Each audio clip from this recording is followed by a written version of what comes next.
नमस्कार. या भागामध्ये आपण उद्योजकता व उद्योजकतेचे महत्त्व पाहणार आहोत. उद्योजकता हा शब्द एंटरप्रेन्योरशिप या इंग्रजी शब्दावरून आलेला आहे. हा शब्द मूळचा फ्रेंच भाषेतला असल्यामुळे त्या फ्रेंच भाषेतील शब्दाचा अर्थ अंगीकार करणे, हाती घेणे, व्यावसायिक संधीचा पाठपुरावा करणे, नाविन्यपूर्ण बदल करणे, लोकांच्या गरजा पूर्ण करणे असा आहे.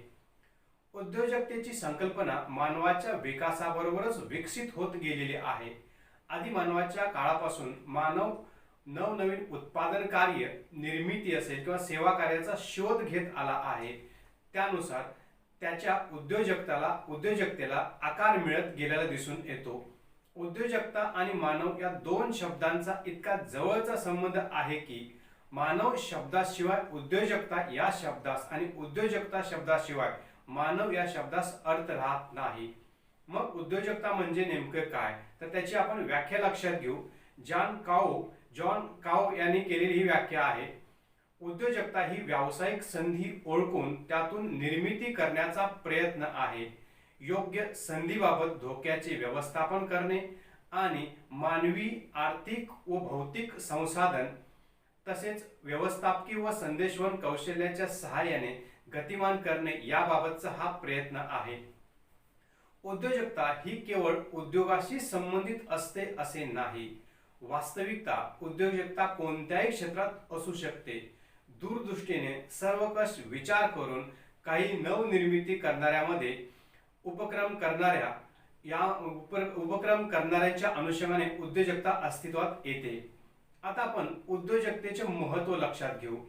उद्योजकतेचे महत्त्व विविध घटकांच्या आधारे किंवा मुद्द्यांच्या आधारे आपल्याला स्पष्ट करता येईल. पहिलं महत्त्व आहे ते म्हणजे नवनिर्मिती. नवनिर्मिती म्हणजेच नवीन गोष्टी करण्याची प्रक्रिया होय. वस्तू व सेवेसंदर्भात नवीन कल्पना आणणे, नवीन वस्तू बाजारात आणणे, वस्तू किंवा सेवेसंदर्भात योग्य अशी सुधारणा करणे, उत्पादन साधनांचे नवीन एकत्रीकरण करणे, नवीन बाजारपेठेत प्रवेश करणे असे याचे स्वरूप असते. प्रसिद्ध उद्योगपती नवल फिरोदिया यांच्या मते व्यक्तीला जर एखाद्या कामात आवड असली तर तो नवनवीन गोष्टी शिकू शकतो. डोक्यात आलेली कल्पना इकडून तिकडून जिथून मिळेल तिथून माहिती घेऊन तो पुढे जाऊ शकतो. तोच खरा उद्योजक असे म्हणायला हवे. फिरोदिया यांचे नाविन्याचा ध्यास हेच उद्योजकतेच्या अनुषंगाने खास वैशिष्ट्य आहे. त्यानंतर पुढचे महत्त्व आहे ते म्हणजे संपत्तीची निर्मिती. कोणत्याही वस्तू व सेवेचे उत्पादन हे जाणीवपूर्वक केली जाणारी प्रक्रिया असते. ही प्रक्रिया उद्योजकतेतून केली जाते. उत्पादन कार्यासाठी आवश्यक साधनसामग्री, भांडवल, श्रम आणि अन्य घटकांना एकत्र आणून त्यांना उत्पादन करण्याचे कार्य उद्योजकतेमार्फत होते.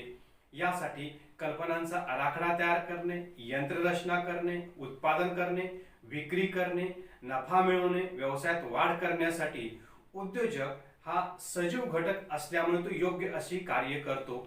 म्हणजेच त्याच्या क्रियाशील भूमिकेशिवाय उत्पादनाची किंवा संपत्तीच्या निर्मितीची कल्पना देखील करता येत नाही. त्यानंतर तिसरं महत्त्व आहे ते म्हणजे जोखीम स्वीकारणे. कोणत्याही व्यवसायातील जोखीम स्वीकारणारा एकमेव घटक म्हणजेच उद्योजक होय. व्यवसायातील बदल हा स्थिर मानला जातो. नवीन उद्योगाची स्थापना करणे किंवा नवीन स्वरूपाचे उत्पादन कार्य हाती घेणे नेहमीच जोखमीचे असते. व्यवसाय हा यशस्वी झाला तर लाभ मिळू शकतो आणि अयशस्वी झाल्यास मोठे नुकसान होण्याची शक्यता असते. त्यामुळे बाजारपेठेत वाढत जाणारी स्पर्धा, बाजारपेठेचा वाढत जाणारा आकार, वीज टंचाई, ग्राहकांच्या आवडीनिवडीतील होणारे बदल, नैसर्गिक संकटे इत्यादीमुळे नुकसान होण्याची किंवा व्यवसाय बंद पडण्याची शक्यता अधिक असते. म्हणून जोखीम स्वीकारण्याचे कार्य उद्योजकतेने जर केले नाही तर उत्पादन किंवा सेवा निर्माण होऊ शकणार नाही. त्यानंतर पुढचा भाग आहे तो म्हणजे समतोल निर्णय. स्पर्धात्मक युगामध्ये केवळ आर्थिक उद्दिष्टे साध्य करून चालत नाही तर सामाजिक उद्दिष्टे देखील पूर्ण करावी लागतात. व्यवसायाचा विविध घटकाशी संबंध येतो. प्रामुख्याने भागधारक, सरकार, ग्राहक, पुरवठादार, वित्तीय संस्था व कर्मचारी या घटकाशी सातत्याने संबंध येतो. व्यवसायाची आर्थिक उद्दिष्टे साध्य करताना किंवा विविध निर्णय घेताना सर्वांच्या हितसंबंधात योग्य समतोल राखणे आवश्यक झाले आहे. कोणताही निर्णय घेताना तात्कालिक विचार न करता दीर्घकालीन विचार करावाच लागतो. खऱ्या अर्थाने संतुलित निर्णय घेतल्यास व्यवसाय चांगल्या स्थितीत हा राहू शकतो. यासाठी संतुलित दृष्टिकोनाची उद्योजकतेच्या दृष्टीने महत्वाचा भाग हा ठरू शकतो. त्यानंतर पुढचे महत्व आहे ते म्हणजे दुर्मिळ साधनांचा महत्तम वापर. व्यवसायासाठी मनुष्यबळ असेल, भांडवल, यंत्रसामग्री, साधन सामग्री मोठ्या प्रमाणात वापरली जाते. काही साधन सामग्री दुर्मिळ असते. दुर्मिळ साधन सामग्री व्यवसाय संस्थेच्या दृष्टीने जशी महत्वाची असते तशी ती देशाच्या दृष्टीने देखील महत्वाची असते. दुर्मिळ साधन संपत्तीचा कार्यक्षम व महत्तम वापर करणे उद्योजकतेच्या दृष्टीने महत्वाचे ठरते. त्यानंतर पुढचे महत्व आहे ते म्हणजे कार्यक्षम विपणन. विपणन ही मानवी गरजा पूर्ण करण्याची प्रक्रिया आहे. आधुनिक विपणन खरेदी व विक्रीच्या पलीकडे गेलेले दिसून येते. विपणनामध्ये विक्री, विक्रेतर सेवा, ग्राहक समाधान, ग्राहक संबंध डावपेच, मुद्रांकन, बांधणी, जाहिरात, संशोधन, पृथक्करण, वस्तू आराखडा विकास इत्यादींचा समावेश यामध्ये होतो. ग्राहकाची निर्मिती करणे व त्यांना समाधान मिळवून देणे, तसेच ग्राहकांच्या बरोबर संबंध व्यवस्थापन विकसित करणे, जागतिकीकरण, तसेच ग्राहकांच्या वर्तनात बदल, जीवनशैलीतील बदल इत्यादीमुळे यास महत्त्व प्राप्त झालेले आहे. साहजिकच उद्योजकतेचे स्थान यामुळे अधिकच ठळकपणे आपल्याला नमूद होऊ शकते. त्यानंतर आहे भांडवल निर्मिती. बचतीमधून मिळणारा पैसा संपत्ती निर्माण करणाऱ्या साधनात गुंतवणे म्हणजेच भांडवल निर्मिती होय. सुरुवातीला लहान व्यवसाय असताना स्वतःचा पैसा वापरला जातो. व्यवसायाचा आकार वाढल्यानंतर खाजगी किंवा सार्वजनिक कंपनी स्थापन केली जाते. भांडवल बाजारात प्रवेश करून भाग व कर्जरोख्यांच्या विक्रीतून तसेच विकास बँका आणि वित्तीय संस्थांकडून मध्यम व दीर्घ मुदतीचे भांडवल उभा केले जाते. म्हणजेच उद्योजकतेमुळे भांडवल निर्मितीस मदत होते. त्यानंतर पुढचे महत्व आहे ते म्हणजे रोजगार निर्मिती. भारतासारख्या विकसनशील देशाची वाढती बेरोजगारी ही एक मोठी गंभीर समस्या आहे. परंतु ही समस्या सोडवण्यासाठी स्वयंरोजगार हा मूलमंत्र आवश्यक आहे. उद्योजकतेतून स्वयंरोजगार मिळवून देणे सहज शक्य आहे. कारण विविध संसाधनांची जुळवाजुळव, संघटन करून, उत्पादन व सेवांचे विपणन करून उद्योजकता विकास हा चांगल्या पद्धतीने करता येऊ शकतो. नाविन्यपूर्ण कल्पना करून त्या कल्पना प्रत्यक्षात आणून बेरोजगारीच्या समस्येला तोंड देता येते. त्याशिवाय इतर अनेक लोकांना रोजगाराच्या संधी ह्या उद्योजकतेमुळे उपलब्ध होऊ शकतात. त्यानंतर आहे राहणीमान दर्जात वाढ. प्रत्यक्ष व अप्रत्यक्ष रोजगार निर्मितीमुळे लोकांच्या उत्पन्नात मोठ्या प्रमाणात वाढ होते. त्यामुळे खरेदी करण्याची क्षमता वाढते. क्रयशक्तीत वाढ झाल्यामुळे इतर अनेक व्यवसायाची मागणी वाढू शकते. वस्तू व सेवा यांचा वापर वाढल्यामुळे लोकांच्या राहणीमान दर्जात वाढ होण्यास प्रत्यक्ष व अप्रत्यक्ष मदत होते. त्यानंतर आहे समतोल प्रादेशिक विकास. व्यावसायिक किंवा उद्योग ठराविक शहरात केंद्रित झालेले दिसून येतात. त्याचा परिणाम मोठ्या प्रमाणात काही शहरे किंवा काही भाग विकसित झालेले आहेत. याचाच अप्रत्यक्षरित्या परिणाम म्हणजे प्रादेशिक असमतोल किंवा प्रादेशिक असमतोलाच्या समस्या निर्माण झालेल्या आहेत. देशाचा समतोल विकास साधण्याच्या कामी लघु उद्योग म्हणजेच उद्योजकता अत्यंत महत्त्वाची भूमिका बजावू शकते.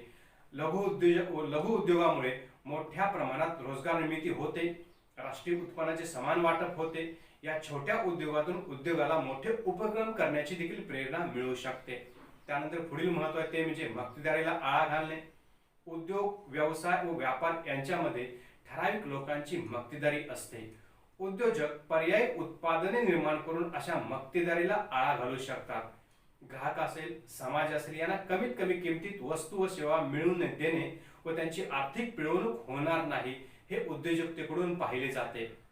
मुठभर लोकांच्या हातात असलेली सत्ता सर्वांच्या हातात जाईल. सुनियोजित प्रकल्प जर उभारले तर अनेक प्रकारचे उद्योजक निर्माण होतात व मक्तेदारी कमजोर होऊ शकते.